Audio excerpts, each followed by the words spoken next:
Happy Friday. So I'll give people a second to tune in, and then I'm going to go through some stuff all about knee pain. Today, I'm going to focus less on the prehab side of it and more on sort of the movement, why we often demonize squats and lunges side of things. If you want to go back to the replay afterwards, it will be available as well. And then at the end of this, I'm going to ask questions, but I can't see any of your questions right now. So if I don't respond to them, I'm not ignoring you. I just can't see them because they're on Ryan's computer, and I'll check them at the end. So it seems like I gave people a minute. Let's talk about knee pain. Knees are very, very interesting. Like the elbows, they often get overloaded, not even necessarily because a problem originated here, but because of immobility or instability at our hip and ankles. Not that things can't happen here, not that your injury is not now at your knee, but a lot of times our knees suffer from overload, whether it's ankle mobility restrictions or hip mobility restrictions. And that can impact how we squat, how we lunge, how we move. So if you have knee pain, if you've been doing a lot of stuff, even focused on the knee in the past, and we start having you doing ankle and hip stuff, that is why. I just want to highlight that ankle and hip mobility work is really, really key, and stability work is really, really key. Because if you think about it, like if you rock in on your feet, watch how everything up your legs changed. When you turn your feet out in, you see how your knees shift, right? If you rotate your hip in, you can see how your knees shift. So all these things are going to change the position. Often one of the movement patterns that is not so good that we see happening is like the knees cave in, whether or not it's when you're running, when you're cycling, when you're squatting, right? And this knee cave in position has there's problems often at the hips and the ankles that are causing it. Okay. So I want to sort of go into what can be causing it there, and then also how it can relate back to your squats and lunges and stuff. Okay. So the reason I bring up squats and lunges is because these are moves that we often demonize. I can't do squats and lunges. They hurt my knees. No, these movement patterns are Kiwi trained. Okay. If you ever plan to sit to a toilet at some point in your life, if you ever plan to get in and out of a car, you got to learn how to squat and lunge. Active knee flexion has to be controlled sometimes with aches and pains. Yes, not every movement is exactly right for every person in every variation.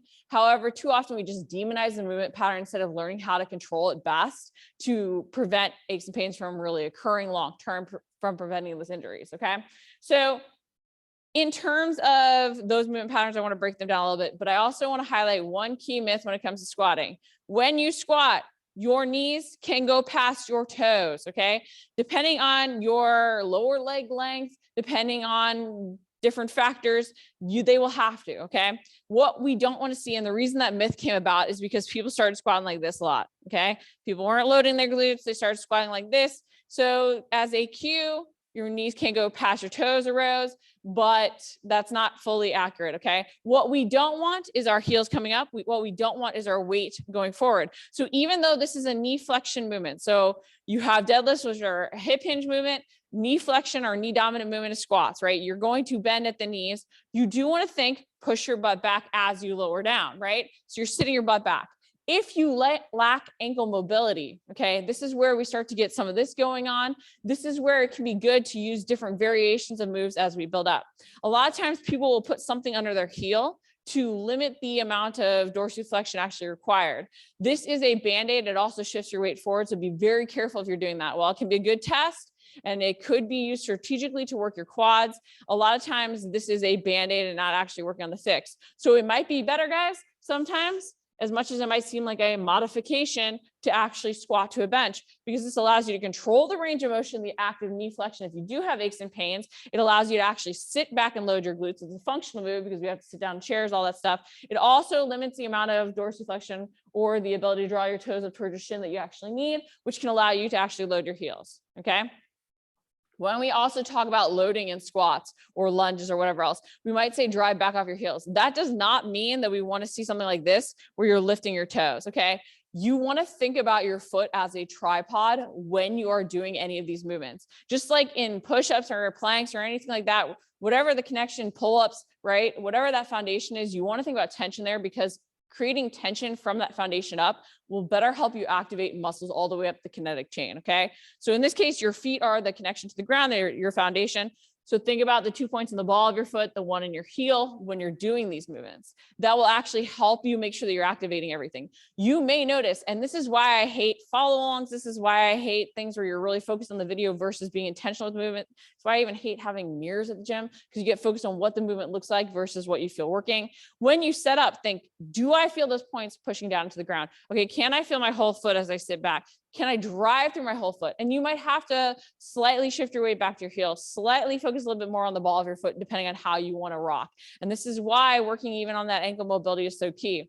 But think about what you actually feel working. You might notice as you start to lunge, oh, I'm turning my toe in a little bit, or, oh, I'm rocking out on my foot, or, oh, my weight is all going into the ball of my foot and my heel's coming up. All these little shifts change what you're actually recruiting and to what extent. And this is where we get into the overload. So you have to start with that foot and really be conscious of that foundation as you set up for those movements. Okay. But we want to make sure that you're actually working on the mobility restrictions, which is a whole other subject, which I'll get into at some other point. But I wanted to talk about the lunges and squats. But you can work around mobility restrictions, again, using that bench. With lunging, same thing goes, right? What happens often is when we're lunging forward, again, the knee past the toe myth arose. Knees going forward more, guys, that does load the quad more. So if you can't handle that yet, if again, the ankle mobility is limited, this is where you don't have the dorsiflexion, so you start to lift your heel up, okay? So keeping a more vertical shin angle might be a way to work around a lack of proper ankle mobility or as much ankle mobility as you would need to have to control that, right? And it can help you load your glutes. So there's ways to tweak form to work around those mobility restrictions that isn't simply using a Band-Aid like your heel being up, okay? But then also talking about not only the ankles, but also the glutes. When you see this movement pattern, okay, this can be due to ankle mobility or limited ankle mobility. It can also be due to your hips. So we have to remember that everything is connected, okay? When your TFL becomes tight, which is a hip flexor muscle, so this movement, right?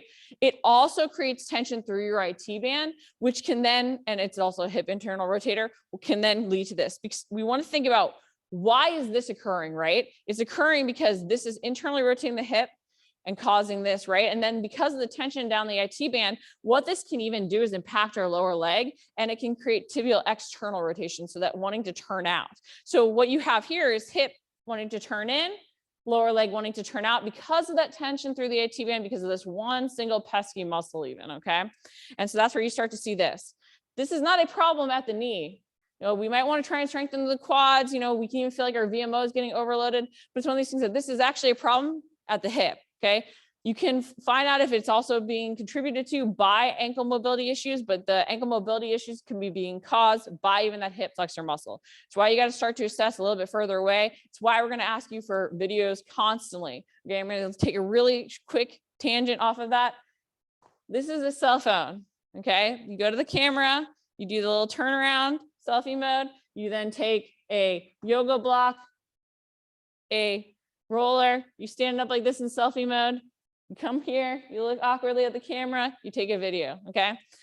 I know it seems really complicated sometimes because it's like, oh, well, what if the angle's not good? Just show us something, at least we can ask for more. But if you don't video, we can't see what's actually going on. And you telling us, oh, well, this hurts, or when you turn lunges, we can't tweak the form, okay? Because each of us has a different mind-body connection, mobility restrictions build. So the exact tweaks we make, and I'm gonna get into some of them, will really depend on what we're seeing going on. And that can help us change your recruitment patterns by making you more aware through the cues of what's actually working, okay? So please video.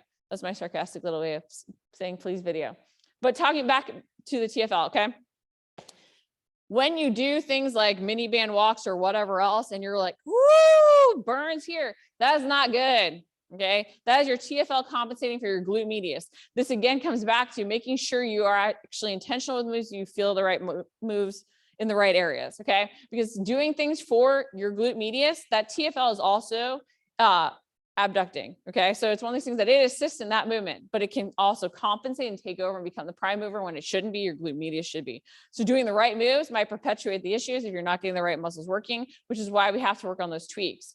But we have to be so intentional with moves, because if we don't get our glute medius working, we're gonna keep perpetuating this, and then our knees are gonna hurt. And then you're gonna see weird things with your knee caving in on lunges, or to try and compensate, to try and use that glute, you're gonna rock out on your foot to not let your knee cave in, which is why I say that it's really key. We don't just get so caught up in movement patterns, but actually assess what we feel working. Because if you think about it, right, to keep your knee in line, well, now my knees, well, because I'm exaggerating, but now my knee is maybe more in line and I wouldn't be rocking out that much, but I'm rocking out, right, to keep my knee in line versus seeing this. And so then all of a sudden you're like, oh, it looks better. But really, if you like assess what you feel working, you're like, oh, I'm rocking out on my foot. I'm not actually engaging my glute. I'm actually feeling it more even in my lateral quad and my IT band. And I'm causing more issues by trying to mimic a proper looking movement pattern over focusing on what I feel working. Okay. So that's how that little hip flexor muscle can even contribute to knee pain and even movement compensations and distortions at our lower leg and ankles and stuff. Okay.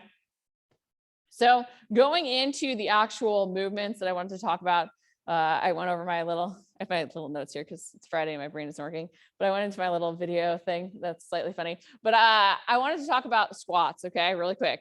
So with the squat, again, I talked about the myth of the knees going past the toes. They can, and especially the deeper you get into the squat with proper ankle mobility, they're going to travel further forward. And then depending on your tibial length, that will really impact even your positioning, okay? But with squats, we don't want this, right? But we also don't want this. It is not a hip hinge, okay? So when you do a hip hinge, you're loading your glutes. This is a knee dominant movement. So you want to think that as you actually sit back, you're also flexing your knees. Guys, think about keeping your chest up. Think about, again, the foot's position on the ground. Do not force a bow open with your knees. I know that is often cued, and very specific circumstances, we will still use it, just like we might still tell you to sit back in your heels, just like we might tell you, don't let your knees go past your toes, just to help cue based on what we're seeing in terms of your mind-body connection. So these cues have relevance, but it's also key, we know the shortcomings of them. But when you force the knees to bow open, a lot of times you end up compensating. It's where you can get piriformis issues. It's where you can get, hamstring issues, especially lateral hamstring. You can even get IT band issues because you're forcing a movement pattern over a recruitment pattern. Okay. So you might want to think, use my glutes to pull my knees open. You might want to think, okay, I usually shift in on my foot. I need to stay out. And so we might use those cues to help you, but I want you to really be conscious that you're not just trying to push your knees open with no thought as to what you feel working. Okay. Because that can also cause knee aches and pains. Again, we want that alignment. We want everything activated. Okay, so focusing on your foot from the ground up, not forcing the knees to bow open, thinking about sitting the butt back, and then even changing the range of motion using, say, a bench. Using maybe we'll have you do a little half squat with a little bit more hip hinge. There's not one position that's right for everybody. I know we see like these very perfect Instagram worthy squats that are super upright and they're very straight up, but guys, your femur to torso length might impact how much you hip hinge. I have long legs and a very short torso. And it's one of these things that I'm going to have more of a hip hinge in my squat. I'll still squat down, but I'm going to have more lean forward than somebody who has a different build than me. My ankle mobility, my whatever mobility, everything else is going to impact exactly what you do. Just like the butt wink where your butt can tuck under a little bit. While this can be due to mobility restrictions at your hip, we each have hip sockets that are designed differently. Okay. So it's one of these things that you have to realize that not every variation will be right for you. It's why we might even have you do a front loaded squat versus a back squat. Okay. Because we might have you do front loaded because it might help you really brace your core, stay a little bit more upright. But we have to stop demonizing just a whole movement pattern and realize that there are variations we can use, even down to the staggered stance squat, right? You have an ankle mobility restriction. We might put this in, especially if you have a compensation between sides, because that can allow you to work through a bigger range of motion. Even being said, we might change the box height to work through the range of motion you can control at that time. We might add a mini band in to help activate your glutes better, to help protect your knees. All these are variations that we can use. But it's why it's key you send us videos so that we can help you tweak these things. Same things go for lunges, okay? So you might have done a lunge and you might have thought, oh, wow, backwards lunges are actually easier on my knees than front lunges. Okay, the reason for this is what we do with lunges often, and the reason they have become demonized for causing knee pain is not just that knee traveling past the toe, which then puts more strain on the quad. Not bad, but it does put more strain, especially depending on your ankle mobility.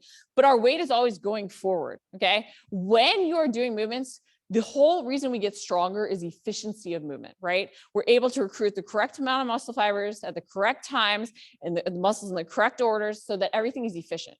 You get stronger because your body becomes more efficient. You can run further, faster because you get more efficient.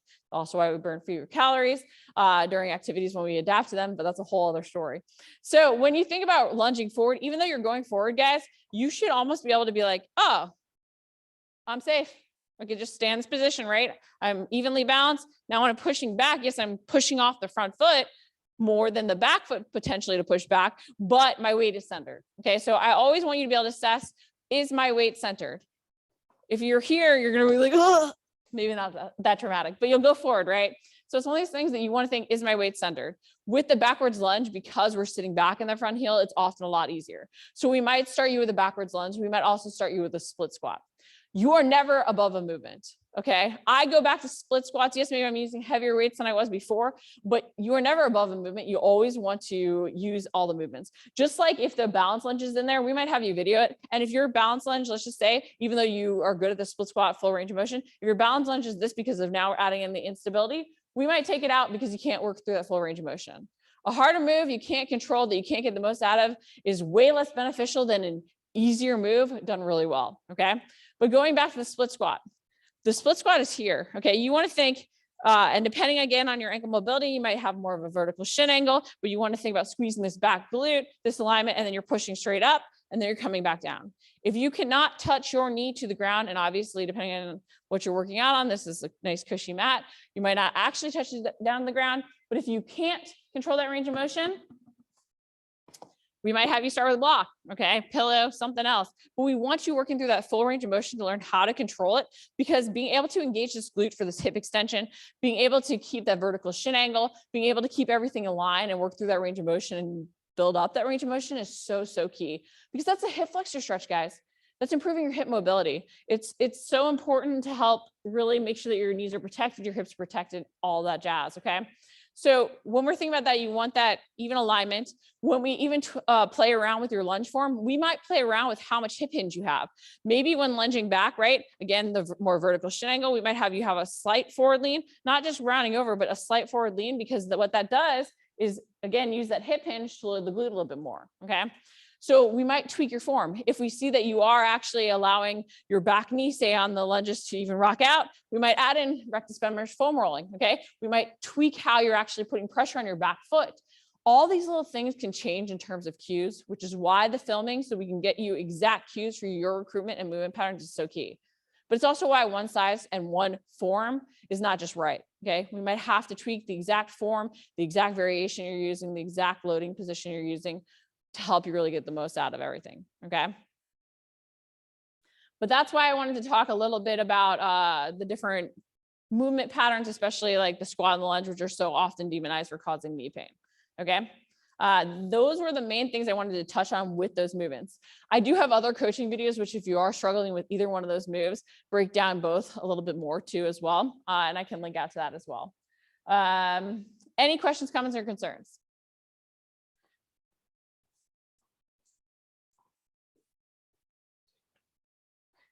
I cannot take. I can switch forward, but yeah. Okay. There doesn't look like there's actually any comments right now in chat, which is cool because I can't be fully in the frame and check anyway. Off of that, I will go over a couple little mobility things really quick, just because I want to address them. When I'm talking about ankle mobility, guys, those moves that you guys probably don't like doing in the stretching, like the bear squat to foot stretch, like the ankle mobility and groin stretch, these are all working on that ankle dorsiflexion, or the ability to draw your toe up towards your shin. Be conscious you keep your heel down during them, okay? Be conscious you drive your heel down during them. Don't skip the foam rolling your calf or your peroneal. Those are really, really important as well, okay? When we have you do the foam rolling, stretching, and activation, it has to be in that order. We were gonna have you roll out your TFL potentially, and then we're gonna have you do the glute medius activation. If you don't feel something in the right area, please, please, please, please let us know. We might also give you things like rectus femoris foam rolling, where the ball is going to need to go, or the roller is going to need to go right in the middle of the front of your thigh. That is a quad muscle, and it's the only quad muscle that actually attaches both at the knee and the hip, so it has an impact on both. But there you see, stuff is connected, okay? But you're going to foam roll tight areas, and then you're going to stretch out and mobilize joints while improving muscle flexibility, and then you're going to activate underactive muscles.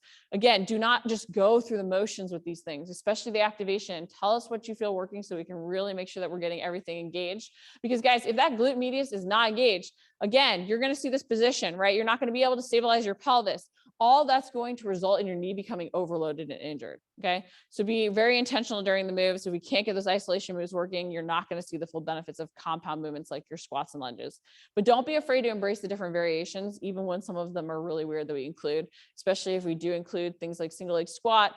Those unilateral moves are key to make sure that you actually have control, because sometimes what we also see is in squats, like asymmetrical weight shifts, which means that things are tight on one side and weak on the other, and potentially even causing overload, where there's times where usually, you see like this weight shift, the glute medius is weak on the side, but sometimes it's expressing as weak because it's actually so overloaded because the other side isn't pulling its weight. It's why every movement needs to be an assessment, and you can't just be like, oh, I got assessed, now I'm fine.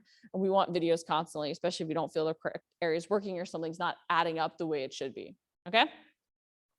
So I will let you guys go about your fabulous Friday, and I will put this replay up along with linking out to the other squat and lunge videos for tips and tweaks on form. But guys, please use the video option, AKA send us lots of videos of your moves so we can help you tweak. I know it can be a little embarrassing. You sometimes have to stick your butt in the face of the camera, but we're not judging. We really want the most for you, but we can only get the best for you if we can actually give you custom tweaks and cues to really change those recruitment patterns. So video, video, video, video, video.